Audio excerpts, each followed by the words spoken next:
Kalau datang kau bertengkar, jangan kau dengar orang. Kalau dalam rumah tangga bertengkar, belum tentu orang lain kasih kau itu semangat, baik niatnya, belum tentu. Kau bersaudara, nasihatnya belum tentu niatnya baik. Suruh kau, lawan kau suamimu, rajin suamimu, lawan kau saja. Apa itu suamimu sudah jelek, pendek, lawan itu. Betul tahu jelek, pendek, tapi bagi wajan. Daripada kau suamimu cakep, gagah, perkasa, pengangguran, maka dia dengki, dia timbal tanggamu, maka dia hasut kamu supaya bertengkar terus.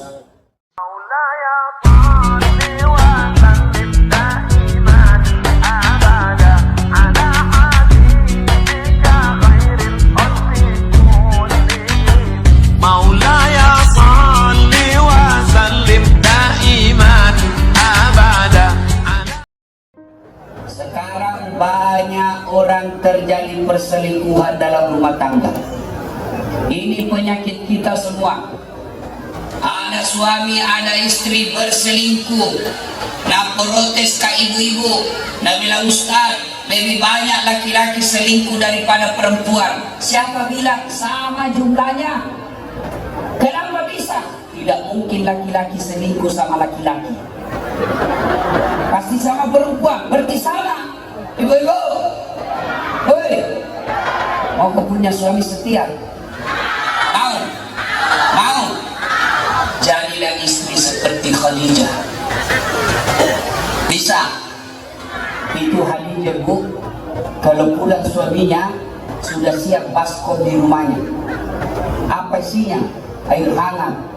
Begitu datang suaminya, dia bersihkan telapak kakinya dengan air hangatnya.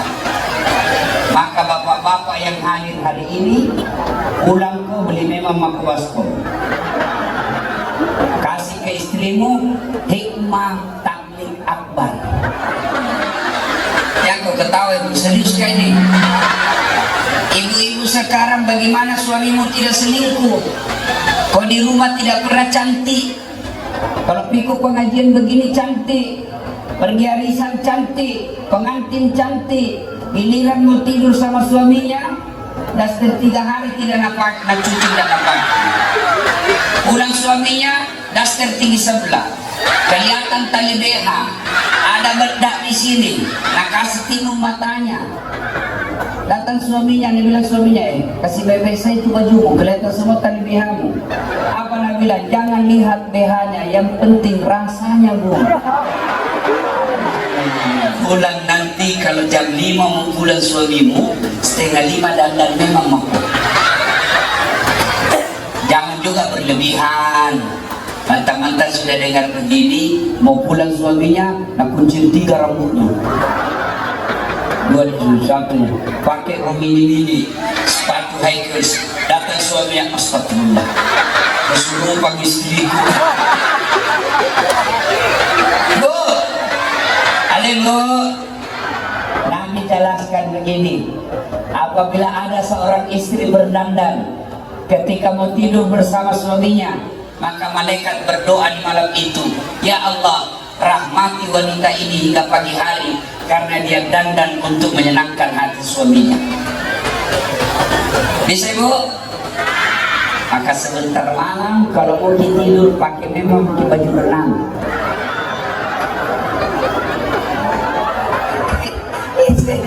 Iya tak, Bu? Ini majelis taklim, 2 kali dengar ceramah sebulan, tapi tidak pernah membahagiakan suaminya. Pulang suami mulai besok, ibu mau jadi istri yang soleha? Mau? Rumusnya gampang, R-E-N-A-H, Rena. Apa itu Rena, Ustaz? R, ramah. Maka istri yang baik, tutur katanya santun kepada suaminya. Datang suaminya sambut, Assalamualaikum kakandaku anjunaku. Kenapa bilang kepala mati memang tinggi. Saya kalau pulang ibu, langsung istriku nak pelukan, masuk ke kamar, berantakan lagi kamar, marah-marah kak, apa kena kotor sekali tempat tidur, nak peluka lagi lalu nak cium kak. Sudah kaya, rumah bagus, mobil ada, bahagia lagi suami istri, surganya dunia kau dapat. Ini sudah merantau, rumah mantra-mantra, istri jelek, suami kasar. Apa bedanya di dunia? Yang anehnya lagi bertengkar, hamil lagi. Apa sih kau bilang itu? Mentang, dikawin semua itu. Ya, oi, apa gunamu majelis taklim kalau kau tidak hargai suamimu? Kalau itu nana dinasehati, dimentor na memang kalinya celakanya. Bagus itu. Kalau datang kau bertengkar, jangan kau dengar orang. Kalau dalam rumah tangga bertengkar, belum tentu orang lain kasih kau itu semangat, baik niatnya, belum tentu. Kau bersaudara, nasihatnya belum tentu niatnya baik. Suruh kau dulu, lawan suamimu, kurang aja itu suamimu, lawan kau saja. Apa itu suamimu sudah jelek, pendek, lawan ini. Betul tahu jelek, pendek, tapi banyak uangnya. Daripada kau suamimu cakep, gagah, perkasa, pengangguran, maka dia dengki lihat rumah tanggamu, maka dia hasut kamu supaya bertengkar terus. Ya. Nah, ibu bapak, saudara-saudara sekalian, udah kita lanjut lagi cerita. Bu, kasih lunas dulu ini. Rama. 2, elok, berpenampilan cantik dan menarik. Alhamdulillah cantik semua kuliah ini. 3, nikmat, pandai memasak masakan kesenangan suaminya. Tapi sayang ibu-ibu sekarang lebih pelihara kukunya daripada belajar masak. Ibu, kasihan itu suamimu, pagi-pagi bikinkan kopi. Sekarang ibu-ibu malas bikin kopi. Mana buktinya?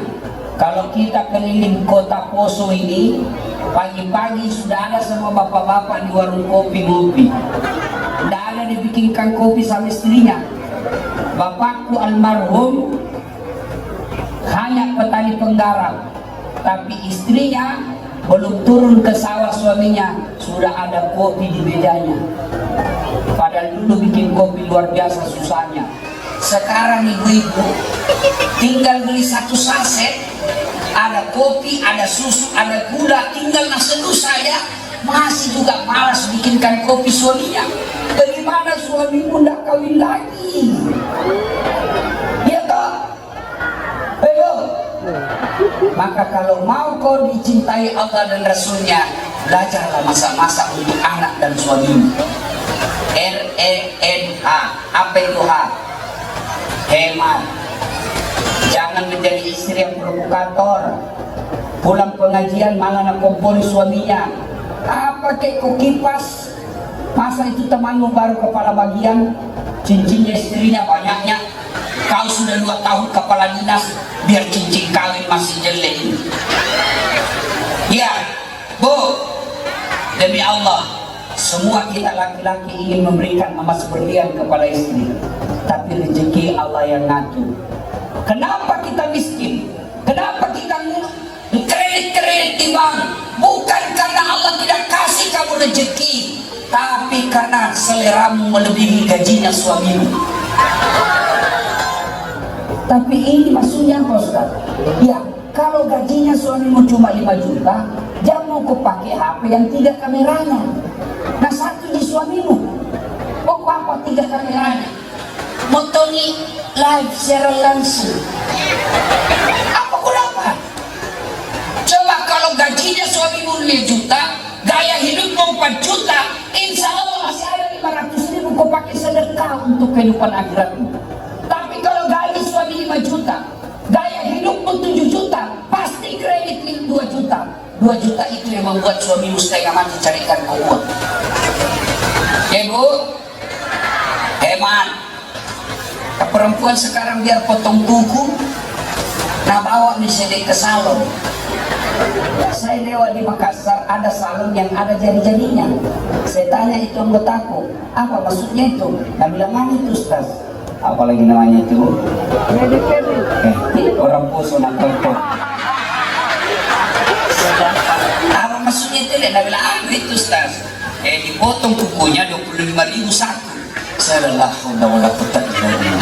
potong kuku 25.000 satu. Jadi kalau 10 jarimu 250.000, dengan kaki 500.000 potong kuku. Nah saya di mobil gigi jariku selesai nih.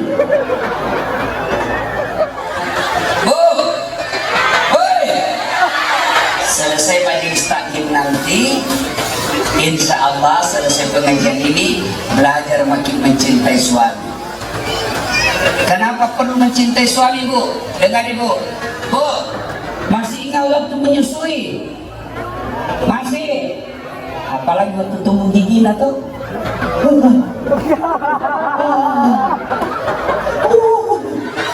Begitu dia gigi koting, kok gigi saya? Lepas sudah. Siang anaknya, malam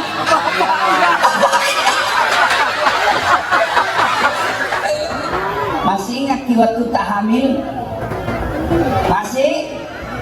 Enak enggak? Enak? Ada enggak ibu-ibu hamil tengkurap? Ada? Coba kalau hamil, gayanya tidur gaya pasrah. Ibu, masih ingat waktu melahirkan? Ada ibu-ibu melahirkan senyum? Mantan-mantan bupati keluar kok nak. Ayo, Bu, siapa yang mengandung suamimu? Siapa? Ibunya. Siapa yang melahirkan suamimu? Siapa yang menyusui suamimu? Ibunya. Sekarang siapa yang terima gajinya? Mamanya, istrinya. Siapa yang dibikinkan rumah? Mamanya, istrinya. Siapa yang dicicilkan mobil? Siapa? Istrinya. Pun kalau dikasih uang bapaknya, mamanya, sembunyi-sembunyi karena kau selalu mengamuk. Itulah sebabnya Ibu, Nabi katakan tidak masuk surga seorang istri yang tidak dapat ridha dari suaminya.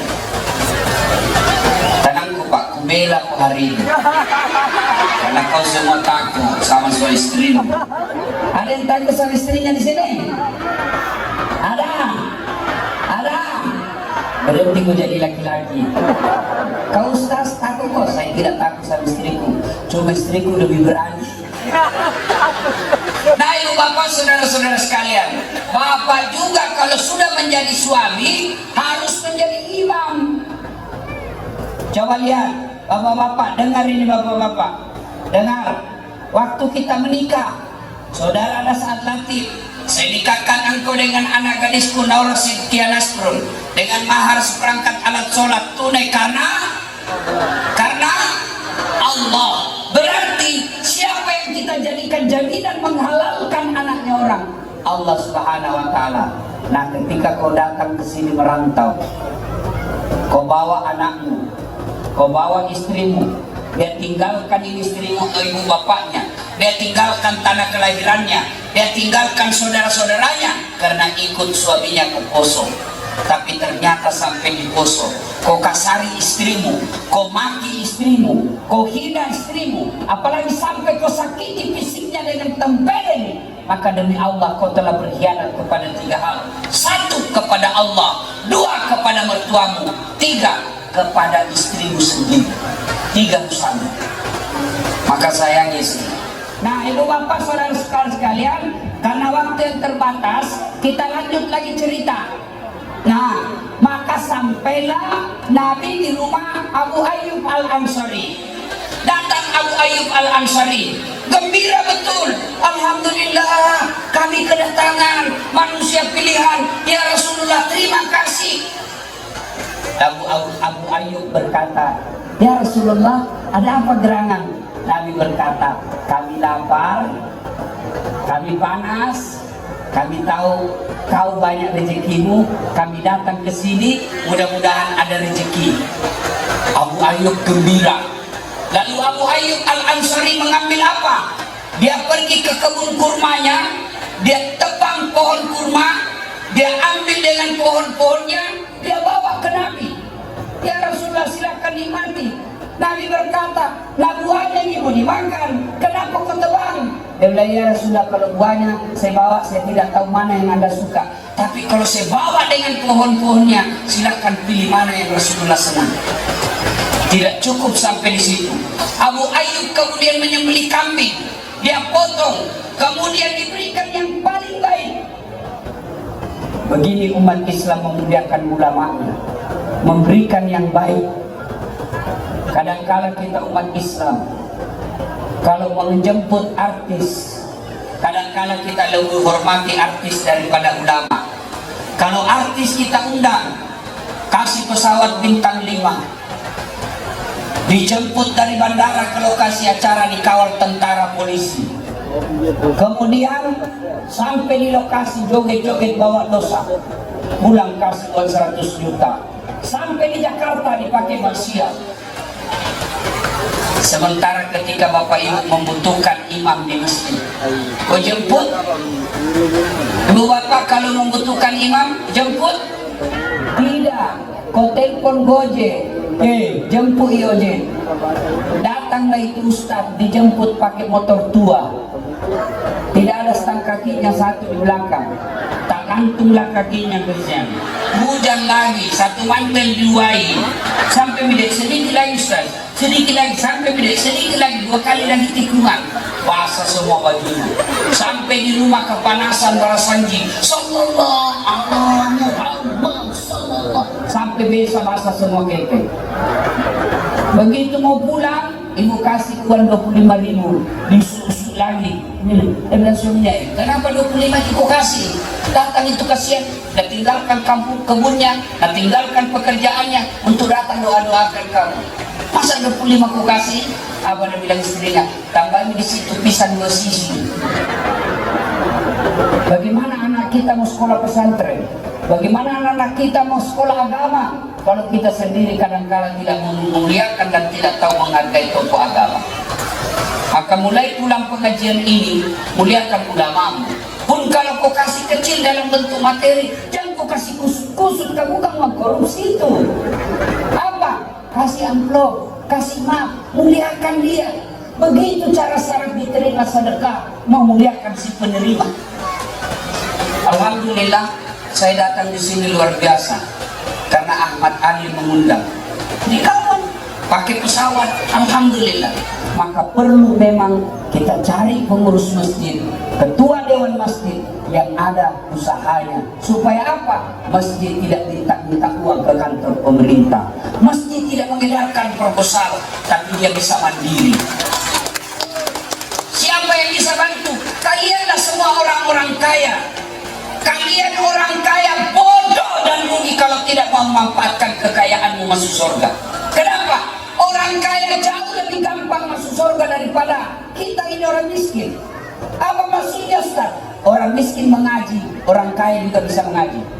Orang miskin Senin Kamis, orang kaya juga bisa. Orang miskin berjamaah di masjid, orang kaya juga bisa. Tapi orang kaya pergi haji, diam-diam maka kita orang miskin. Dan wanita, coba kalau orang kaya datang sama Ali, bangun besok masjid di sana, insya Allah 2-3 bulan jadi. Tapi kalau orang miskin datang, kau besok masjid di situ, siapa kau mau? Maka perlu kita aktivis dakwah bersinergi mencari dan mendukung orang-orang yang kaya untuk terlibat dalam syiar.